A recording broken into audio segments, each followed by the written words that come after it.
Hello, I'm Chen Yu, and my teammate is Mamsi, and our project is Kubernetes-based scalable multi-language image processing service.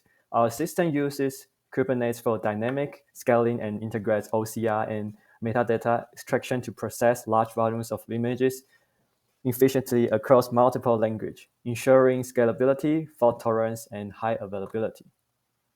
And our projects aim to build a scalable image processing platform to address the efficiencies organizations face in handling large volumes of images. The platform consists of four layers: presentation layer, a web interface, and REST API for image upload and result retrieval.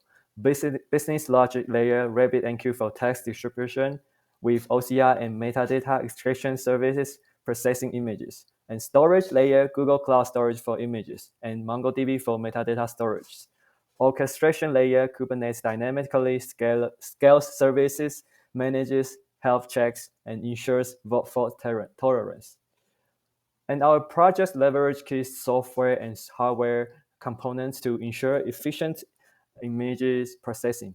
Software components we use message queue, RabbitMQ for message queue for text queuing and load balances.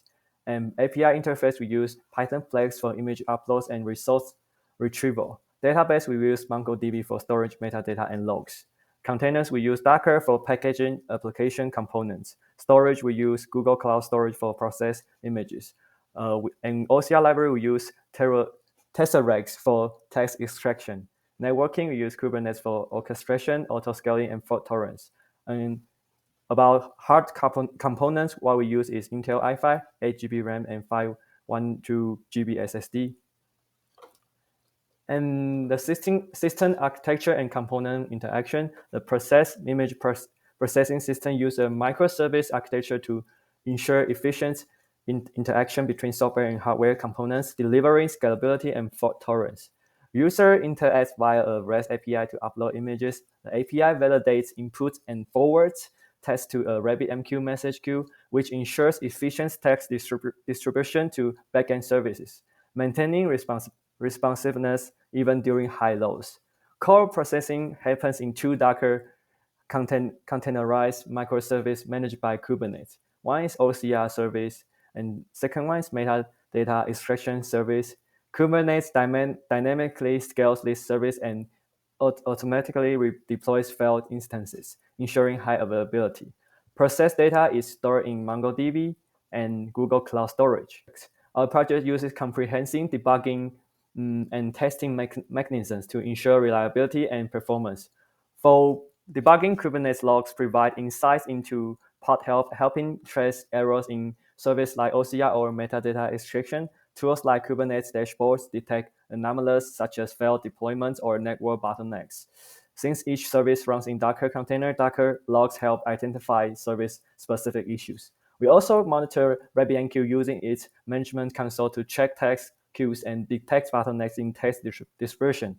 For centralized analysis, Google Cloud logging aggregate logs from all services, offering advanced filtering for quick issue resolution. For tests, we perform unit testing, validate individual microservices in isolation, and integration testing. We ensure smooth interaction between services, and end-to-end testing simulate real workflows using tools like Postman to verify system robustness under different scenarios.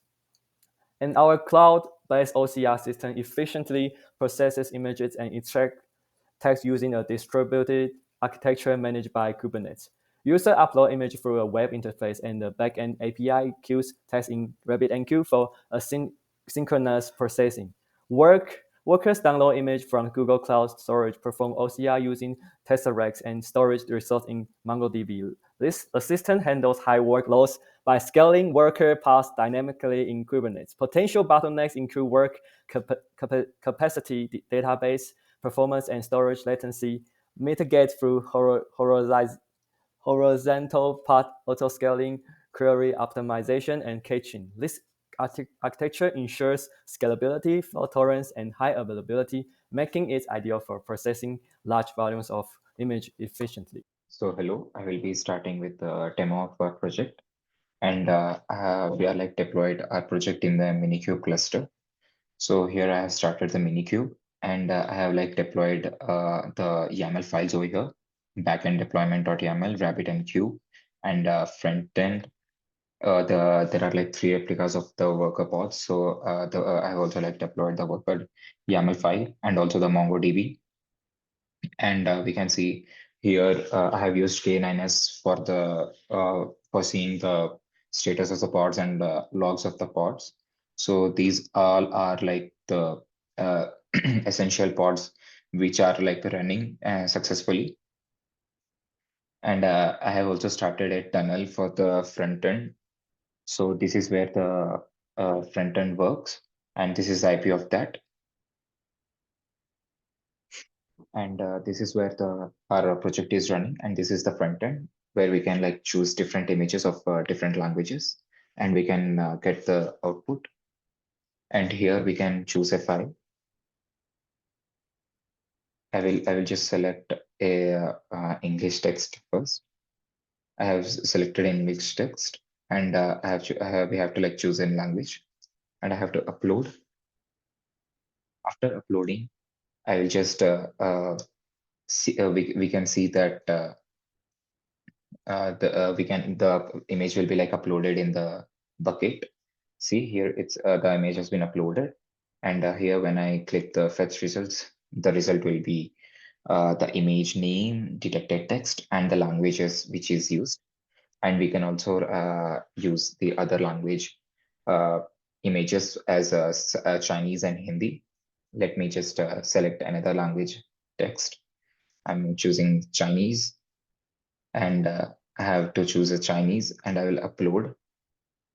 And here we can see if I refresh here, if we refresh, the image has been uploaded over here. And when I click this, the Chinese text has been detected. And here the language has also been detected. This is like Chinese, which is simplified Chinese. And I will just select another language text. I'm choosing the Hindi text. I will have to select the Hindi and click upload. I will check whether whether the image has been uploaded over here or not. Here, the image has been uploaded, and now I can click fetch results. Now the Hindi text has been detected, and the language has also been detected, which is like HIN, Hind. Yeah, and we can see here I have used different Docker files, and I have created make files also, so that I can use the make build and make push commands for creating the Docker images. And it's for the backend, and these are for front end, and these are for OCR worker pods. And here we can see the containers which have been the minikube which we are using from past. And these are the images which have been like formed, and it has been like given different command different tags.